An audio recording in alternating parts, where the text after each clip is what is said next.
Leila Hormozi bought and sold 5 companies by the age of 29. You might know her as the founder of acquisition.com with her husband Alex Hormozi. But one of the reasons why I really like Leila Hormozi is her story really stood out to me.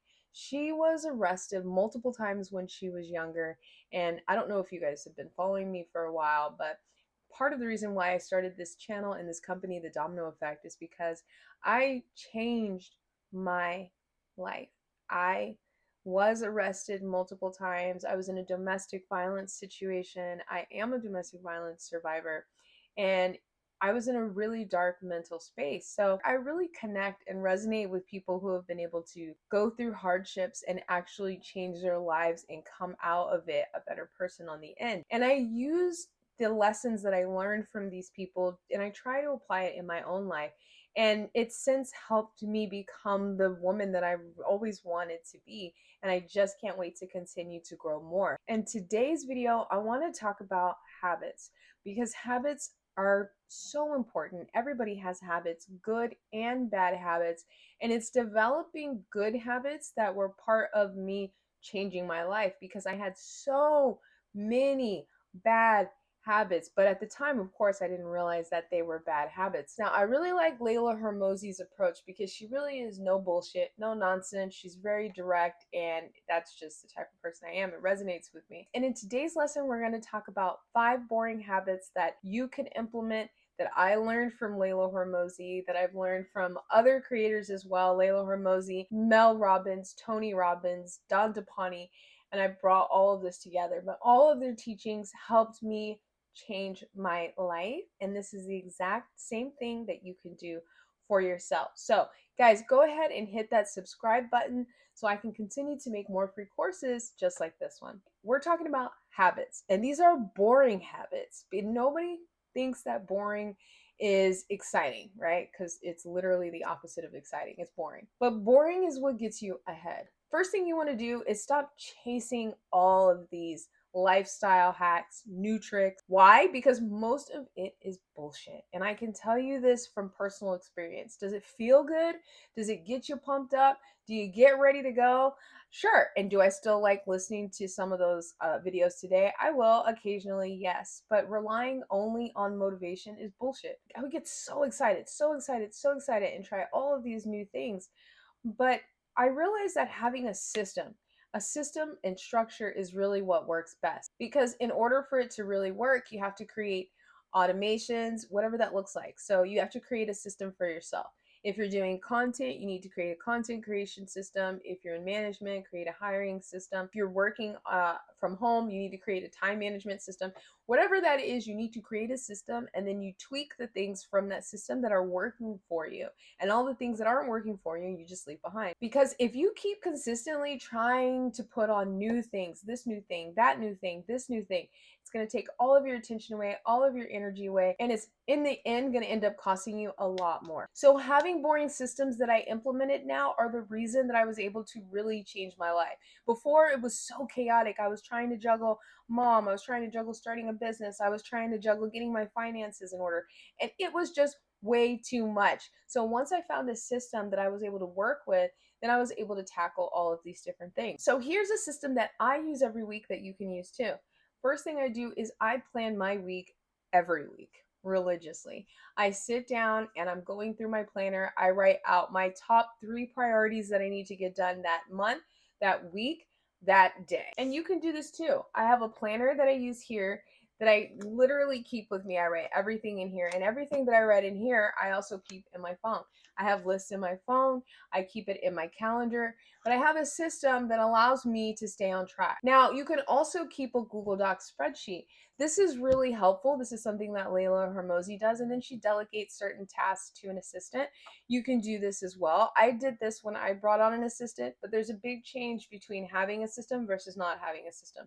When I brought on an assistant, I didn't have a system, and we didn't get anything done. There was a lot of, oh, well, let me work on that and I'll get back to you. I mean, there was just a lot of time wasted versus when she came back later and I had my systems in place, structure in place, Google spreadsheets set up. She knew exactly what to do, what times to do it, it was a much more functional system and we got 10 times more work done. Anything left, build it into your calendar. Don't put your calls and any fun stuff into your calendar before you have your priorities in there. Your priorities need to be in there, and then you see if you have time for the calls and all of the extra stuff that you need to make. Calls can change a lot. You have to be flexible. For example, if I'm in a meeting and I'm putting my phone on D&D.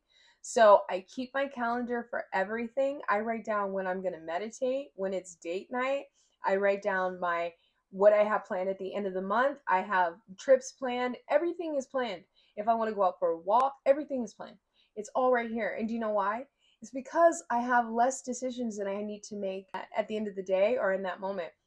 And when you have less decisions that you're making, it makes such a difference. I want to make sure I have the important stuff that's going to keep my personal quality of life high. Now, is it sexy keeping a planner? Is it sexy writing down date night into your calendar? Is it sexy writing down meditate, writing down journal? No, it's boring. It's boring to sit down for 20, 30 minutes for yourself and write all of this down. But is it worth it? Yes. Is it less expensive? 100%. And you're not going to break the compounding effect from the momentum that you're building. And guys, I understand that systems can be boring. Sitting down while everybody's outside, while people are partying and you're in here and you're game planning. Maybe studying, going in your room and studying hard for 6 months while everybody's out. Being the first one into work and the last one out. I get it. I would personally spend my weekends learning how to communicate because I had an issue with rambling. So I took classes like Vin Yang's classes, and I learned how to stop rambling and how to communicate in frameworks. So take time to do the boring stuff. And here's your next step. Write down the most chaotic areas of your life. Is it personal? Is it business? Maybe it's happening in your payment systems. Maybe it's hiring, maybe it's content. Maybe it's taking care of your kids. Maybe it's your finances, your budget. Write down the most chaotic area of your life and then document this process. Get a planner, look at the last 2 weeks, look at the last month, and write down your top priorities. And guess what, guys? Most people aren't going to do this. And that's why most people don't get what they want in life. And that's why most people end up complaining. And that's not where you want to be. You want to be in the top 1%. So don't be that person. Do the shit that's boring. I can't tell you the amount of lists and checklists and calendars and reminders that I have on my phone just to help me execute all the basic things in life to make sure that I'm getting better. The next thing you want to do is stay away from the drama. Okay? You want to stay away from the drama. How many people have complained to you this week? How many people at work? How many people at home? How much did you complain? How much did you focus on problems that actually had nothing to even do with you, or things that were out of your control? The people who win, who actually have peace of mind and who actually build wealth, protect their energy at all costs. They don't engage in drama, and it's not because they're cold or they're uncaring. It's because they don't want to be randomly talking shit. It's because they've learned that every minute of drama is a minute that they're not putting into a life that they love. I've had a lot of instances where people call me randomly talking shit. I've also been the one talking shit, and it's just not a good feeling. And once you stop doing that, when people call me and they spend the whole time talking shit about other people, honestly, it just feels awful. I remember I had a manager, and we would have manager meetings almost every single day, and he would spend the whole time just talking shit about people from a previous organization the whole time. It was incredibly irritating, and it just made me feel icky, and it also made me look at him a different way. To spend every single meeting talking shit about other people was incredibly annoying. Not to mention, it was a huge waste of time. And I really hate having my time wasted, having to sit in those meetings and just listening to him bullshit and talk about other people. What happens is people think that they're bonding with you. They think that they're being helpful, or you may even think that you're being helpful or you're being a good friend by just sitting in the bullshit with them. But what it's actually doing is robbing you of your focus, of your energy, which is a valuable resource, and you're really constricting the emotional bandwidth that you have for yourself. So here's what you're going to do. Ignore those people. You're going to put your phone on D&D.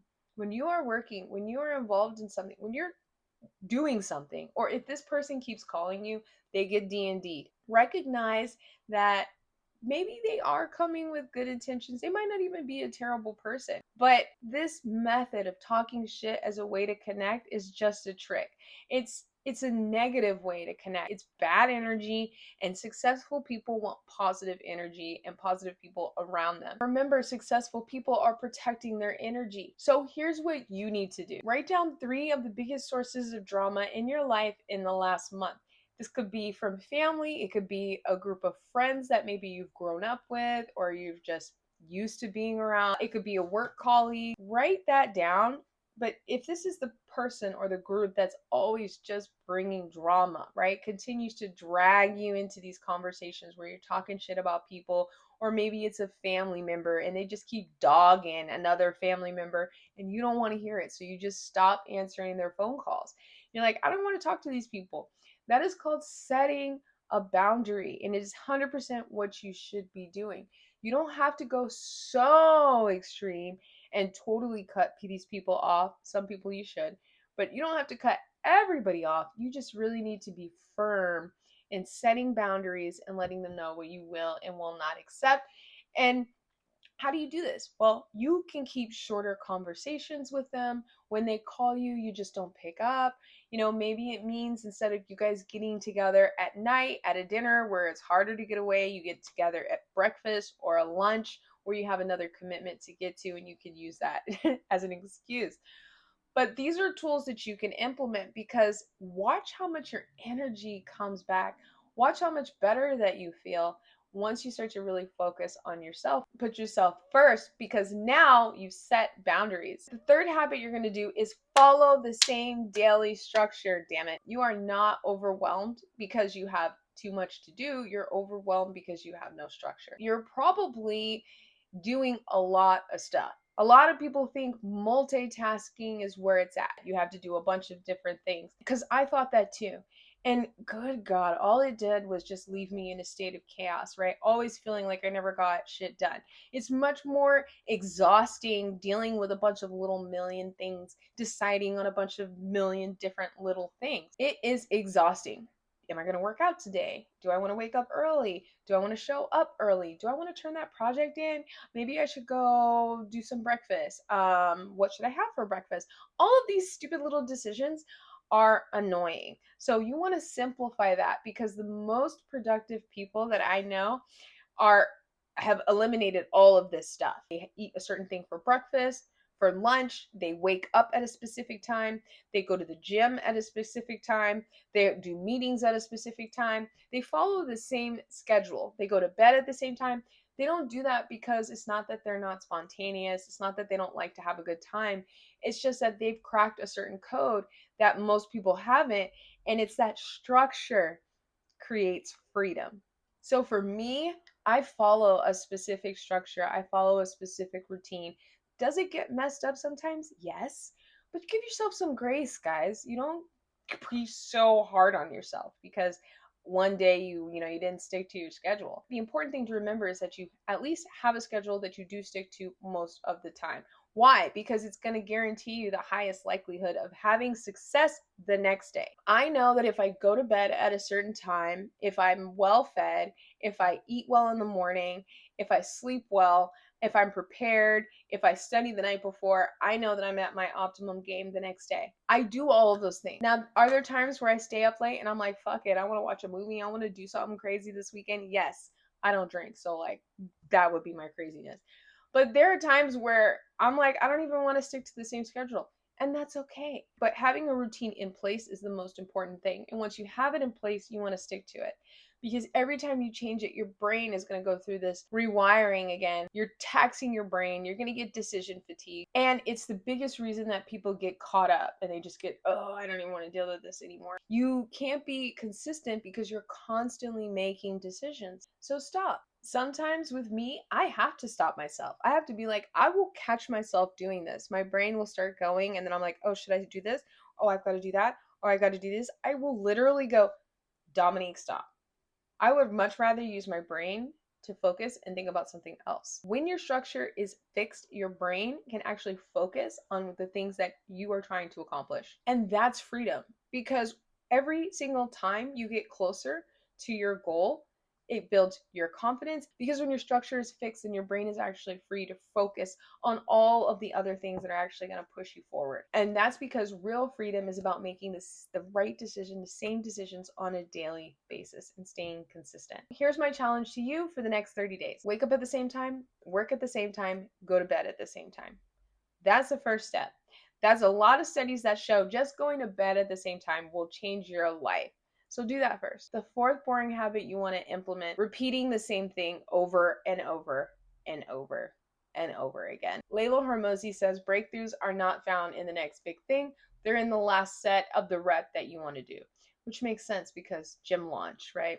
But me, I used to spend like I was constantly chasing new things. Oh, this new system, new money tactics, new finance, new mindset, new relationships, new systems, new ways of doing things. But what actually helped was making the same choices over and over again. It was saying the same script over and over again. It was making the same dials over and over again. It was paying the bill on time over and over again. Checking the budget over and over and over and over again. Meditating and journaling over and over and over again. Praying to God over and over again, and just getting 1% better and better. And that's where most people will look at something, they'll try it out, and they'll go, oh, well, this didn't work for me. I tried it 1 time, 2 times, 3 times, and now I'm out. But that's where the breakthrough happens, right when you're about to give up. So you have to be patient and give it time, because most people are not being patient enough. You know, I can't tell you how many times I've talked with people who have just given up because they've been in a hard situation. I have been that person too. But with the tools that I have learned to build resilience and build back up and keep going. Because that's life. You're going to hit problems and you just get up and you keep going. You go more days, you just keep doing it. When I stopped drinking, I just stopped drinking. And each day is another day and you just stop doing it. And when you have other things that you're working towards, those become more important. So do the stuff. Make sure you're moving forward. When you get uncomfortable, embrace it, because most people don't move forward with it. So if you can do that, then you're already a step ahead than most people. Everybody wants a shortcut now, a quick and easy fix, but quick and easy fixes never worked. Think about that. What really brings results is getting really good at something, getting really consistent with it, and doing that over and over and over again. Because now you've entered into the growth phase, and this is where you just get better and better and better at what you're doing. Here's your next step to be more proactive. First, pick one skill that's going to directly impact your goal.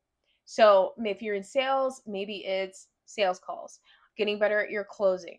If you're a content creator, maybe it's making content, getting in front of the camera, posting a certain amount of times a day. If you're at work, maybe it's a promotion that you're trying to get to. What you need to do is you need to practice and commit to practicing at least 100 times. I remember when I was starting to work in the insurance industry, they told us that you needed to present your script 100 times. And it wasn't so much for the fact that it was you needed to speak to 100 people. It was because you needed to say it. You needed to get in the habit of it. This is where you get better at what you're doing.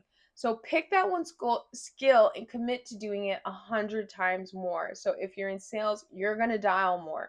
If you're at work, you're going to show up, you're going to do more. So you're going to show up early, you're going to leave late. If you're making content, if you want to be a content creator, it means you're going to actually pick up the camera and you're going to just do it. Codie Sanchez says, when you measure your numbers and you triple your chances of success. I personally have 3 things that I'm working on. I have multiple, but I focus on the main 3, and I always keep track of how I'm doing. I keep a journal, I write it down. I have a prayer journal as well, and I do a lot of reflection because I want to grow. I'm practicing and I'm learning what's working for me, and then I continue to do what has worked. And I'm not telling you guys this because it sounds pretty, it sounds great, it might be inspirational, it's nice fluff. No, I'm telling you this because I've actually lived it. You're talking to a woman that was in literal despair. If you would have seen me 10 years ago, you wouldn't even recognize me. I am telling you this because I have actually lived it and I have actually changed my life. And you can too. The 5th boring habit you're going to focus on is just one thing. Get good at one skill. Everybody else is doing like 100 different things. I got to do this. I want to be good at this. I got to do this. You don't want to do 100 different things. You want to do one thing really well. What does that mean? Well, stop trying to do everything at once. For example, if you're trying to increase your income, but you've been really bad with money. You can't just wake up one day and go, I'm going to make $20,000 in the next month, because you're going to constantly be chasing that $20,000. Let me get this new hustle, this, let me try this. But are you ever going to get there? No, because you're bad with money. You have bad money habits, bad spending habits. You're always in the negative. So what can you do? Well, start small. Work backwards. Just start by keeping a budget. What are your expenses? What's going in? What's going out every month? And stay on track. Make sure you're not getting any NSFs, which are non-sufficient funds, and start to pay your bills on time. What you will see is it will start to have a domino effect. If you want to increase your income, you could get a job. Get a second job and start there. Let's say you want to become an investor and you have no money. You don't just give up and just go, well, I don't have 100K. I can't get a loan for 100K, so I'm not going to do it. No. What can you do? Well, you go get another job, or you get a job and you start earning income. And then once you have built up enough, then you can start investing. You just have to break it down, guys, and work backward. If I want to get good at money, well, what am I going to do? I'm going to learn about money, the psychology of money. Money is a tool. How to use it. How much money do I need for my expenses? How much can I invest into my business? You need to know all of these things. You don't want to be blissfully ignorant and just hope that things will work out. So simplify. Focus on one thing. Do you want to get good at your sales calls? Or, I'm sorry, at your closing? Well, then you need to go home and you need to practice. It doesn't mean you practice when you're with clients. It means you practice at home, in the morning, at night, or whenever you have some chance. When you focus on one thing, you're not just thinking smaller, you're thinking much more deeper. You're thinking more intelligently. And breakthroughs come after you really double down on that one thing until it just becomes like effortless for you. And then you pick another thing and you move on and you do that with the next thing. If you try to do everything all at once, you will end up sabotaging yourself. I speak from personal experience. So here's your next step. Write down every project on your plate and then ask, if I nailed one of these, which one would it be that would make the rest of the items on my list easier or irrelevant? So for example, like I mentioned earlier, if you want to build wealth, then start smaller. First, focus on building some income, building that skill, and then diversifying. Because if you try to do too much at once, then both won't happen. For example, if I'm trying to build up my marketing, I'm not going to try to tackle every single thing. The CRM, learning content creation, learning all this stuff. No, I might start small. I might start with my website and then from there build out and use tools for marketing. Or maybe I could start with my social media, and in social media, you could start learning about content creation, learning how to schedule, and all of that. But if you just start with one, that's the domino. And if you get that right, then everything else is fucking cake. That's the hard part. Focusing on that one thing and deprioritizing everything else until you get that one thing done. What I really like to do is something called chunking, to where if I have a whole list of things to do, I block out an hour, 2 hours, and you cannot reach me during that time until it's done. This isn't about balancing, guys. We're not balancing, because I don't even know if there is such a thing as balance when it comes to this. I like to say harmony. Can we find things that can work in harmony together? We're just going to focus on one thing first, and then the harmony will come, because it's not easy. It's a very hard process. It was hard for me, but I can tell you that it is way worth it on the other side. Success doesn't come from doing everything. It comes from doing one thing and focusing on that. Be cautious of all of the exciting new things you see coming, and just focus on these 5 boring habits that are really going to help you break free. So pick one of these habits, not all of them. Pick one and go all in, and you'll see for yourself. And if you found this video helpful, then you know what to do. Go ahead and hit that subscribe button so I can continue to make more free courses and trainings just like this one. See you next time.